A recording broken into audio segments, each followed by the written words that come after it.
Պայքարը շարունակվելու այնքան, ինչքան մեր հայ արժանապատվությունը վերականգնենք, մեր արդարությունը վերականգնենք։ Այս նմանատիպ շինցու գործողությունները սա ժամանակավոր երևույթ է, որովհետև նմանատիպ մարդկանց կամքի ուժին մենք վստահենք, մենք որպես էլ հասարակություն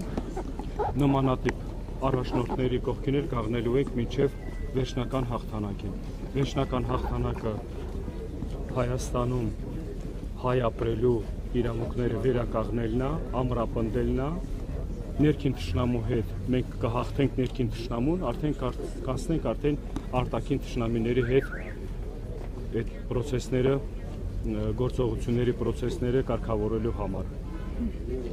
Ես այսօրվա իրավիճակում ոչ մի ձևի չեմ տենում ինչ որ պայքարողություն, ամեն մի հայ պիտի ներգրաված լինի բոլոր այս process-ների մեջ, որովհետև ամեն մի հայի պատվի մասին է խոսքը գնում։ Պարոն Իսրայելյան, Սամվել Կարապետյանը մեծաթիվ ներդրումներ է արել Արցախի Հանրապետությունում, կսպասեիք, որ մի օր նա Հայաստանի Հանրապետությունում, մայր հայրենիքում կկանգնի այսպես դատարանի առաջ, նրա շուրջ կմեկնարկեն ինչ-որ process-ներ եւ այլն։ Դե գիտեք, մենք չենք սպասել, որ Արցախը կհանձնվեր, կվաճառվեր, նույն գործողության process-ն էլ հիմի գնում է մայր Հայաստանի հետ։ Այսօրվա իրավիճակում մենք կանգնած ենք լուրջ վտանգների առաջ, այդ վտանգները կանխելու համար, խոչընդոտելու համար ազգային համախմբվածություն է պետք։ Ազգային համախմբվածությունով մենք կարողանալու ենք բոլոր այս իրավիճակում, այս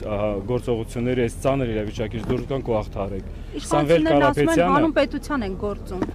Հանուն որ պետության։ Հայաստանի Հանրապետության։ Չեն ճշտում։ Իրանք միշտ ասում են հանուն պետության, բայց չեն ասում որ հանուն պետության։ Այսօրվա իրավիճակում իրաց ամեն մի գործողությունը մենակ Ադրբեջանի կամ թուրքերի շահերն է պաշտպանում։ Մենք էլ որ ազգովի կամ հանրային դուրս է գալիս բողոքելու, սա բողոք չի, սա պայքար է։ Բողոքը ուրիշ է, պայքարը ուրիշ է։ Մենք պայքարում ենք մեր գոյատևության, մեր հայ լինելու ստեղ ամրապնդելու համար։ Սամվել Կարապետյանի հետ կապված ներկայ իշխանությունը թող մի քիչ դրան 2%-ը անի, հետո արդեն իրենց համեմատեն Սամվել Կարապետյանի հետ։ Սամվել Կարապետյանը, ոնց որ Ռուբեն Վարդանյանը ամեն մի ծանր ժամանակ միշտ եղել է հայ ժողովրդի կողքին։ Հիմա մենք ցավոք սրտի Ռուբեն Վարդանյանին չկարողացանք տեր կանգնել կամ պաշտպանել, գտնվեց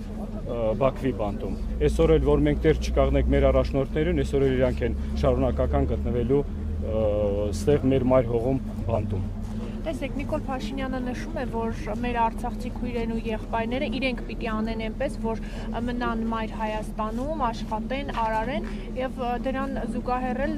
պարբերաբար նշում է, որ Արցախի հարցը Հայաստանի Հանրապետության վզին կախված պարան էր, թոք էր, որ անընդհատ քաշում էին, փորձելով այդ կերպ խեղդել Հայաստանի Հանրապետությունը։ Նիկոլ Փաշինյանը արտահայտության համար ղալաթ անում, Նիկոլ Փաշինյանը թող իր ասած խոստումները հալա իրականություն դարձնել, հետո արդեն արցախցիներին կամ ժողովրդին մեղադրել ինչ-որ տեղ պայքարելու կամ կռվելու համար։ Այսօրվա իրավիճակում արցախցիներին ասում էին կռվեիք, բայց որ եկել է օրը ժամանակը հասել իրենց կռվելու, գնացել են Թուրքի դեմ ծնկի կայնել, խաղաղություն են ողորմում։ Սա խաղաղություն չի, սա խայտառակություն է։ Մենք ուզում ենք արժանապատիվ խաղաղություն ձեռք բերենք։ Հայ ազգը միշտ եղել է իր պատմության մեջ հաղթող կողմ, որովհետև մեր պատմությունը հազարամյա տարիներով ցույց է տալիս, որ մեր գոյատևությունը եղել է հզոր առաջնորդների շնորհիվ, ոչ թե նմանատիպ ղեկավարների բանով, այդ թեզերով կամ այդ սուտ խոստումներով կամ հույսը հավատալով վաղվա ապագայի մասին։ Ասես դրանից ավելի արժանապատիվ խաղաղություն, երբ սահմաններին չեն կրակում օգոստոսի 8-ից հետո այլևս այլ Հայաստան ու այլ իրողություն է։ Սահմաններում ինչ կրակեն, եթե առանց կրակելու ամեն ինչի հետ համաձայնվում է։ Ամեն մի իր ասած միտքը համընկնում է թշնամու շահերի հետ, ոչ հայ ժողովրդի շահերի հետ։ Ստեղամի մարդու ղեկավար լինելի կերպարը չի, որ կարա երկիր ղեկավարի։ Ստեղ իսկական ուժեղ հայ տղամարդու հայրենասեր ղեկավարի մասին է խոսքը գնում։ Եթե չեն իրանք արձանագրել այդ ձևի արդյունքներ, ես խորհուրդ կտայի ընդհանրապես իրանք հեռանան։ Մեղմացնելու իրաց մեղքերը ունեն բոլոր հնարավորությունները։ Այսօր հեռանալ իրանք կլինի իրանք մեղմացնելու իրանք մեղքերը։